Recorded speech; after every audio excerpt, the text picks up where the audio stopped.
सभी छात्रों को मेरा नमस्कार एवं सभी शिक्षकों को मेरा नमस्कार।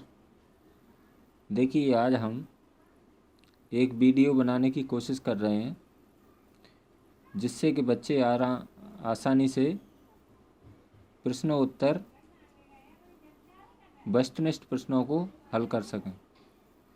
तो देखिए, मैंने गूगल पेपर बनाया हुआ है। गूगल पेपर में हम बच्चों को एक वीडियो के द्वारा उसको डाल देंगे उसी गूगल फॉर्म में, तो बच्चे आसानी से हमारे प्रश्नों के उत्तर वीडियो को देखकर दे सकते हैं। तो देखिए, सबसे पहले क्या करेंगे, हम जो वीडियो हमने बनाई है उसको ओपन करते हैं। तो सबसे पहले हमें क्या करना पड़ेगा, व्हाट्सएप ग्रुप खोलना पड़ेगा। ठीक है, मैंने जी वीडियो बनाकर इस ग्रुप में सेंड की है। ये सोशल साइंस का ग्रुप है हमारा। तो इसमें मेरे जो गूगल फॉर्म पड़ा हुआ है। ठीक है, अब इसको मैं बच्चों को वीडियो के द्वारा कैसे हम बच्चों को मतलब गूगल फॉर्म के जो प्रश्न हैं उनको हल करने की कोशिश करेंगे। तो देखिए, सबसे पहले क्या करेंगे, हम सबसे पहले मैंने ये फॉर्म ओपन किया है। जो मेरा फॉर्म ओपन हो चुका है। ठीक है, अब क्या करेंगे, देखिए अपने इसमें 3 आ रहे हैं। स्कोर देखें और पिछली प्रतिक्रिया देखें और अपने जवाब में बदलाव करें। चूँकि ये इस फॉर्म को मैं ऑलरेडी पहले भर चुका हूँ, इसलिए इसमें अपन नीचे के उत्तर पे नीचे के ऑप्शन पर क्लिक करेंगे, अपने जवाब में बदलाव करें। ठीक है, तो देखिए इस पर मैं क्लिक करूँगा तो मेरा फॉर्म ये सारा खुल जाएगा। देखिए, ये गूगल फॉर्म बनाया है मैंने सामाजिक विज्ञान के अंतर्गत भूगोल का चैप्टर लिए हैं इसमें। तो इसमें देखिए, मैंने जो पेपर बनाया हुआ है वो ऑलरेडी मैं इनके आंसर दे चुका हूँ एक बार। तो अब बच्चे किस प्रकार इसको मतलब ओपन करके और बच्चे वीडियो देख करके और अपने प्रश्नों के उत्तर इस फॉर्म में दे सकते हैं। तो देखिए, जी मेरा फॉर्म ओपन हो गया है। नाम, पिता का नाम, मोबाइल नंबर और कक्षा डली हुई है इसमें। अब देखिए, सेक्शन कक्षा 9th डला है और सेक्शन डला है। ठीक है, अब देखो फर्स्ट क्वेश्चन पे आते हैं हम। कर्क रेखा किस राज्य से नहीं गुजरती है? ठीक है, इसमें देखिए पहला ऑप्शन है राजस्थान, दूसरा है उड़ीसा, तीसरा है छत्तीसगढ़ और चौथा है त्रिपुरा। तो इसका सही ऑप्शन है उड़ीसा। ठीक है, तो उड़ीसा इसका सही ऑप्शन हो जाएगा, यानी कि कर्क रेखा उड़ीसा राज्य से होकर नहीं गुजरती। दूसरा प्रश्न लेते हैं हम, भारत का सबसे पूर्वी देशांतर कौन सा है? तो देखिए, इसमें भी 4 ऑप्शन दिए हैं। तो इसका पहला पढ़ेंगे इसको 97 डिग्री 25 मिनट। इसमें देखिए डिग्री का निशान लगा हुआ है, 25 के बाद में जो कोमा लगा है उसको मिनट पढ़ेंगे। और पूर्व या पूर्वी देशांतर। ठीक है, दूसरा ऑप्शन पढ़ेंगे अपन 77 डिग्री 6 मिनट पूर्व देशांतर, पूर्वी देशांतर। और तीसरा ऑप्शन को पढ़ेंगे 68 डिग्री 7 मिनट पूर्वी देशांतर। और चौथा ऑप्शन हो जाएगा 82 डिग्री 30 मिनट पूर्व देशांतर। तो इसका सही ऑप्शन कौन सा हो जाएगा? पहला इसका सही ऑप्शन है 97 डिग्री 25 मिनट पूर्वी देशांतर भारत का देशांतर है। ठीक है, अगला प्रश्न पे आते हैं। उत्तराखंड, उत्तर प्रदेश, बिहार, पश्चिम बंगाल और सिक्किम की सीमाएं किस देश को छूती हैं? तो देखिए, इसमें 4 ऑप्शन दिए हैं, चीन, भूटान, नेपाल, म्यांमार। तो इसका सही उत्तर है नेपाल। ठीक है, उत्तराखंड, उत्तर प्रदेश, बिहार, पश्चिम बंगाल और सिक्किम की सीमाएं किस देश को छूती हैं? तो ये सभी भारत के राज्य हैं और इनकी सीमा नेपाल को छूती है। तो इसका सही उत्तर हो जाएगा नेपाल। अगला प्रश्न देखते हैं, क्वेश्चन नंबर 4। ग्रीष्मावकाश में आप यदि कवरत्ती जाना चाहते हैं तो किस केंद्र शासित क्षेत्र में जाएंगे? तो इसका है पहला ऑप्शन है पंडुचेरी, दूसरा है लक्षद्वीप और तीसरा है अंडमान और निकोबार और चौथा है दीप और दमन। तो इसका सही उत्तर क्या हो जाएगा? लक्षद्वीप हो जाएगा। ठीक है, इसका सही उत्तर हो जाएगा लक्षद्वीप।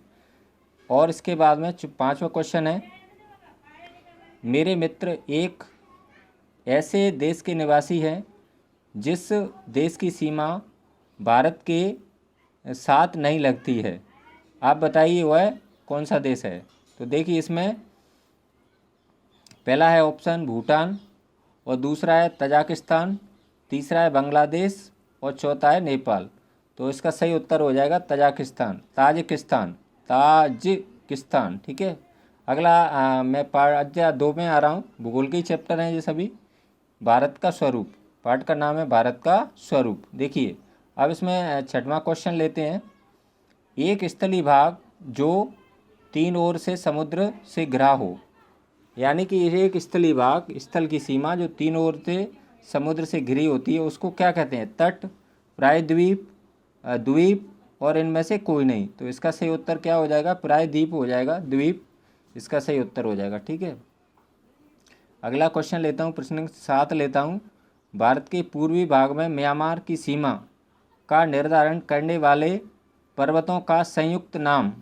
देखिए पहला ऑप्शन है हिमाचल, दूसरा है पूर्वांचल, तीसरा है उत्तराखंड, और चौथा है इनमें से कोई नहीं। तो इसका सही ऑप्शन दूसरा है हो जाएगा, पूर्वांचल। ठीक है। अगला प्रश्न लेता हूँ, गोवा के दक्षिण में स्थित पश्चिम तटीय पट्टी। अब इसमें पहला ऑप्शन है कोरामंडल, दूसरा है कन्नड़, और तीसरा है कोंकण, और चौथा ऑप्शन है उत्तरी सरकार। तो इसका सही उत्तर क्या हो जाएगा, कन्नड़ हो जाएगा। ठीक है। अगला लेते हैं, 9वां प्रश्न है, पूर्वी घाट का सर्वोच्च शिखर। ठीक है। पूर्वी घाट का सर्वोच्च शिखर पहला ऑप्शन है अनाई मुंडी, दूसरा है महेंद्रगिरी, और तीसरा है कंचनजुंगा, और चौथा है खासी। तो इसका सही उत्तर क्या हो जाएगा, महेंद्रगिरी हो जाएगा। अब मैं अध्याय 3 में आ रहा हूँ, इसका इकाई का नाम है अपवाह। ठीक है। अगला देखते हैं प्रश्न 10, बुलर झील निम्नलिखित में से किस राज्य में स्थित है। तो देखिए पहला ऑप्शन है राजस्थान, दूसरा है पंजाब, तीसरा है उत्तर प्रदेश, और चौथा जम्मू कश्मीर। तो इसका देखिए बुलर झील अपनी कहाँ पर स्थित है, जम्मू कश्मीर में। चौथा ऑप्शन सही है इसका, जम्मू कश्मीर सही उत्तर इसका। अगला देखते हैं, प्रश्न 11 लेते हैं, नर्मदा नदी का उद्गम कहाँ से है। अब देखिए इसमें 4 ऑप्शन दिए हैं, सतपुड़ा पहला ऑप्शन, दूसरा ऑप्शन अमरकंटक, तीसरा है ब्रह्मागिरी, और चौथा है पश्चिमी घाट के ढाल। तो इसका सही उत्तर क्या हो जाएगा, अमरकंटक हो जाएगा, यानी कि नर्मदा नदी कहाँ से निकलती है, अमरकंटक इसका उद्गम स्थल है। अगला देते हैं क्वेश्चन नंबर 12, निम्नलिखित में से कौन सी लवणीय जल वाली झील है। ठीक है। तो इसमें देखिए पहला है सांबर, दूसरा है बूलर, तीसरा है डल, और चौथा है गोविंद सागर। तो इसका सही उत्तर क्या हो जाएगा, सांबर झील लवणीय जल वाली झील है। तो इसका पहला ऑप्शन सही है। आप प्रश्न क्रमांक 13 लेते हैं, निम्नलिखित में से कौन सी नदी प्रायद्वीपीय भारत की सबसे बड़ी नदी है। तो इसमें पहला ऑप्शन है नर्मदा, दूसरा है गोदावरी, तीसरा है कृष्णा, और चौथा है महानदी। तो इसका सही उत्तर है गोदावरी। ठीक है। दूसरा ऑप्शन इसका सही आंसर है। अगला प्रश्न क्रमांक 14 लेता हूँ, निम्नलिखित नदियों में से कौन सी नदी भ्रंश घाटी से होकर बहती है। तो इसका पहला ऑप्शन है महानदी, दूसरा है कृष्णा, तीसरा है तुंगभद्रा, और चौथा है तापी।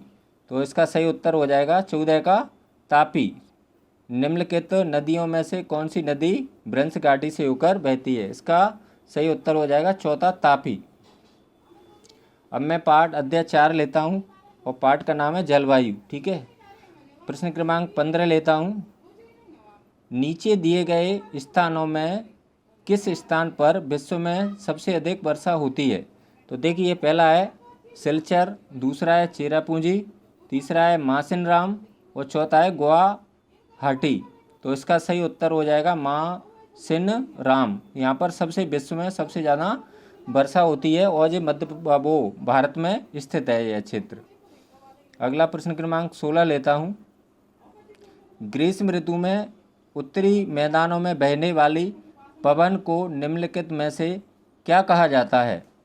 तो पहला ऑप्शन है काल बैसाखी, दूसरा है व्यापारिक पवनें, तीसरा है लू और चौथा ऑप्शन है इनमें से कोई नहीं। तो इसका सही उत्तर क्या हो जाएगा? लू। देखिए इसमें नीले निशान पर जो टिक किया हुआ वो इसका सही उत्तर है। ठीक है, अगला प्रश्न 17 लेते हैं। निम्नलिखित में से कौन सा कारण भारत के उत्तर पश्चिमी भाग में शीत ऋतु में होने वाली वर्षा के लिए उत्तरदायी है?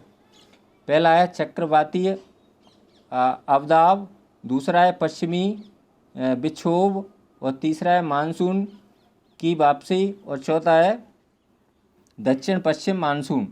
तो इसका सही उत्तर हो जाएगा पश्चिमी विक्षोभ, पश्चिमी विक्षोभ सही उत्तर।